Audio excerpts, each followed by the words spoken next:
नमस्कार दोस्तों, स्वागत है आपका हमारे YouTube चैनल अभिषेक क्लासन में। मैं अभिषेक फिर से स्वागत करता हूं आपका एक और नई वीडियो में। तो भाई आज का टॉपिक हम कवर करेंगे लाइसेंस। आप किसी भी कंट्री से हो, इंडिया, पाकिस्तान, बांग्लादेश, किसी भी कंट्री का आपके पास लाइसेंस है तो भाई वो कैसे एक्सचेंज हो सकता है बुल्गारिया में, या बुल्गारिया का लाइसेंस यूरोपियन यूनियन में किसी भी कंट्री में चल सकता है या नहीं चल सकता। और आपको बताऊँगा कि भाई वर्क परमिट कैसे पता करें, रियल है या फेक है। ये सारे टॉपिक हम इस वीडियो के माध्यम से कवर करेंगे। भाई वीडियो को बिल्कुल भी स्किप मत करना, बहुत ही इंपॉर्टेंट वीडियो है। जिनके पास लाइसेंस है, भाई इंडिया का लाइसेंस हो या दुबई का लाइसेंस हो, एंड तक ज़रूर देखना।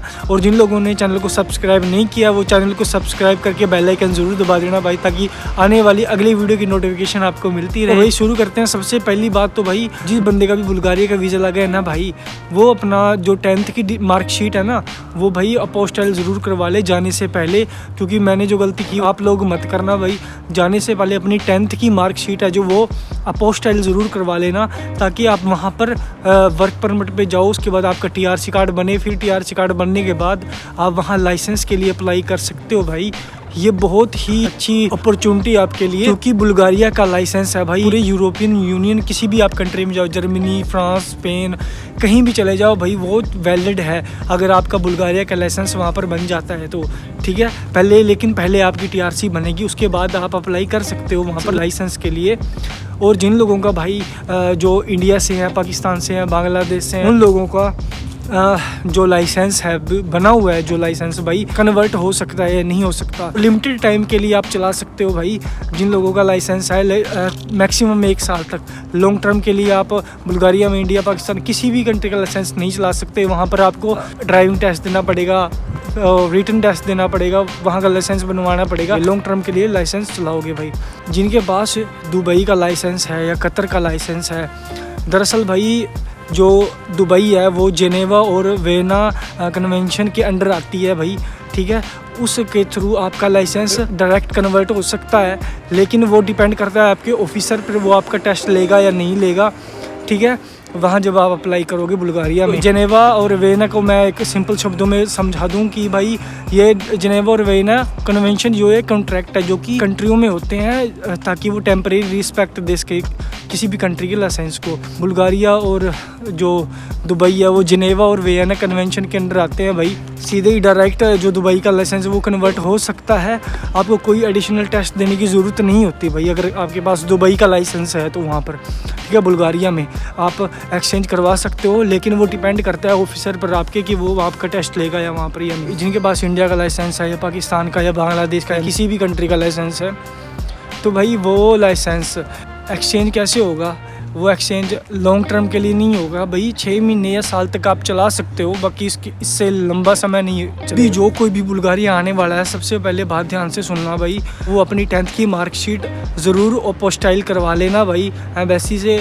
वो अपोस्टाइल होकर 10वीं 10th की DMC जब यहाँ आप आओगे, आपकी 1 महीने के बाद TRC बनेगी। TRC बनने के बाद भाई आप जिस भी सिटी में जाओगे वहाँ उस सिटी में ड्राइविंग स्कूल में जाओ, वहाँ पर आप एडमिशन करवाओ, वहाँ पर अपनी जो अपोस्टाइल हुई DMC है वो दिखाओ, वो अपने पासपोर्ट, अपना TRC को फोटोकॉपी सब सबमिट करवाओ अपनी फाइल बना करके। वो वहाँ पर आपको ड्राइविंग क्लासेस देंगे, आपकी एग्ज़ाम तक की तैयारी वो करवाएंगे भाई। प्राइस की बात करूँ भाई, वहाँ पर आपका 1200 लीवा लग जाएगा, लेकिन टेस्ट जो है पेपर होता है लाइसेंस बनवाने के लिए बुल्गारियन लैंग्वेज में ही होगा, या फिर ऑप्शनल हो सकता है इंग्लिश में, चूज़ कर सकते हो। लेकिन जो आपका टेस्ट लेने के लिए आएगा ऑफिसर, वो भाई बुल्गारियन लैंग्वेज में ही बात करेगा, आपको लेफ़्ट बताएगा, राइट बताएगा, रोकने के लिए बोलेगा वो बुल्गारिया ही में ही बोलेगा, इंग्लिश में नहीं बोलेगा। लेकिन आप जो टेस्ट रिटन टेस्ट होता है वो इंग्लिश में चूज़ कर सकते हो भाई। ठीक है, ऑप्शनल होता है, कई सिटी में होता है, लेकिन सोफिया में जो है वो वहाँ पर ऑप्शनल देते हैं इंग्लिश, आप रिटन टेक्स्ट इंग्लिश में दे सकते हो।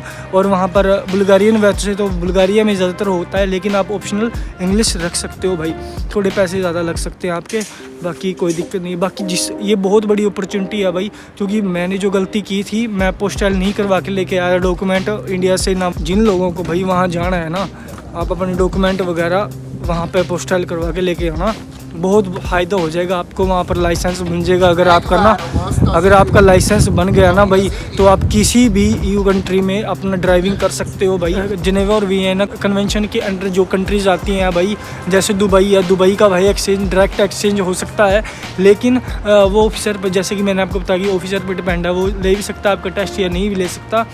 लेकिन कतर का भी नहीं होगा भाई, क्योंकि वो जिनेवा और वियना कन्वेंशन के अंडर नहीं आता।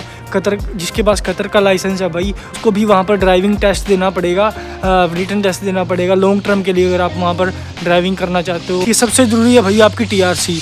अगर आपकी TRC नहीं बनी होगी ना, तो भाई वो आप अप्लाई भी नहीं कर सकते, लेकिन अगर आपकी TRC बनी होगी तो आप अप्लाई कर सकते हो भाई। ये तो होगी भाई लाइसेंस की बात, ठीक है। अब कई लोगों के मेरे को क्वेश्चन आ रहे हैं कि भाई हम वर्क परमिट का कैसे पता करें कि वो रियल है या फेक है। वर्क परमिट रियल फेक का पता करने के लिए भाई दो से तीन तरीके हैं, वो मैं आपको बता देता हूँ। पहला तरीका तो ये है भाई, आप जब भी आपका एजेंट आपको एक वर्क परमिट भेजेगा, कई लोग भाई ऑफर लेटर को ही वर्क परमिट समझते हैं, ऐसा नहीं है भाई। वर्क परमिट अलग होता है, ऑफर लेटर अलग होता है। जब भी आपका एजेंट आपको वर्क परमिट भेजेगा तो उस पर देख लेना भाई आपके एम्प्लॉयर का नाम, आपके जो एम्प्लॉयर की कंपनी है उसका रजिस्ट्रेशन नंबर होता है उस पर लिखा हुआ भाई, या फुल रजिस्ट्रेशन नंबर, उसकी कंपनी की ऑफिशियल स्टैंप लगी होती है भाई, वहाँ पर सिग्नेचर होते हैं, वो देख लेना। अगर वो नहीं हुए तो वो फेक है।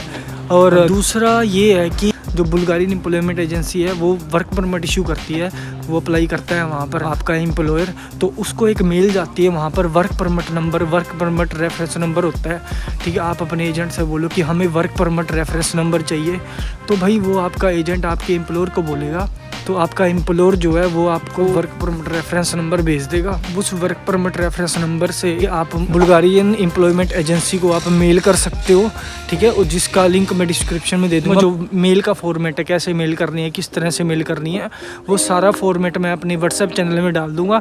आप वहाँ से कॉपी करके आप बुल्गारियन एम्प्लॉयमेंट एजेंसी को मेल कर सकते हो अपने वर्क परमिट के रिगार्डिंग भी मुझे ये जानना है कि मेरा वर्क परमिट असली है नहीं है। सिर्फ उसमें आपके वर्क परमिट का रेफरेंस नंबर लगेगा, आपका फुल नेम आएगा, आपकी कंपनी का फुल नेम आएगा बुल्गारियन एम्प्लॉयमेंट एजेंसी के पास। अगर आपके वर्क परमिट का रिकॉर्ड हुआ तो भाई वो वर्क परमिट रियल है, ठीक है। अदरवाइज अगर उनके पास कोई रिकॉर्ड नहीं हुआ तो वो वर्क परमिट भाई रियल नहीं है। ये बात आप ध्यान में रखना। जैसे आप अपनी डी वीज़ा एप्लीकेशन वहाँ पर सबमिट करवाओगे एम्बेसी में, जैसे ही अगर आपका डी वीज़ा अप्रूव हो चुका है तो वो भाई ऑटोमेटिकली आपका वर्क परमिट असली होता है, अगर आपका डी वीज़ा अप्रूव हो चुका है वहाँ पर एम्बेसी में। अदरवाइज़ अगर परमिट फेक हुआ तो वो एम्बेसी आपका वीज़ा अप्रूव नहीं करेगी, वो कैंसिल कर देगी। ये आपका वर्क परमिट रेफरेंस नंबर ज़रूरी है। वर्क परमिट का रेफरेंस नंबर लेकर के आप पता कर सकते हो कि वो सही है या नहीं है, ठीक है। तो ये कुछ है जानकारी भाई, ठीक है। इसके थ्रू आप पता कर सकते हो, 2-3 तरीके हैं, जैसा भी आपको सही लगे। वेबसाइट है जो बुल्गारियन एम्प्लॉयमेंट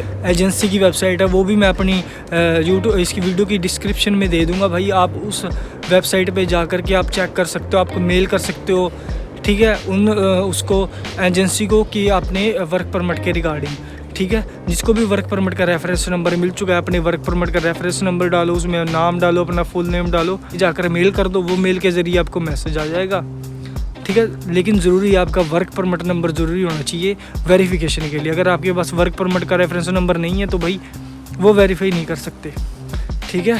तो अपने एम्प्लॉयर को बोलो कि हमें वर्क परमिट का रेफरेंस नंबर चाहिए।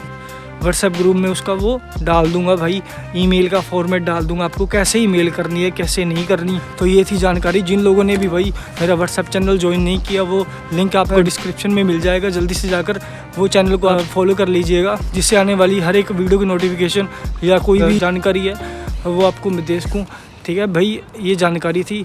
मिलते हैं अगली वीडियो में। खुश रहिए, हंसते रहिए, मुस्कुराते रहिए भाई। तो ये इस वीडियो को यहीं समाप्त करते हैं। नमस्कार।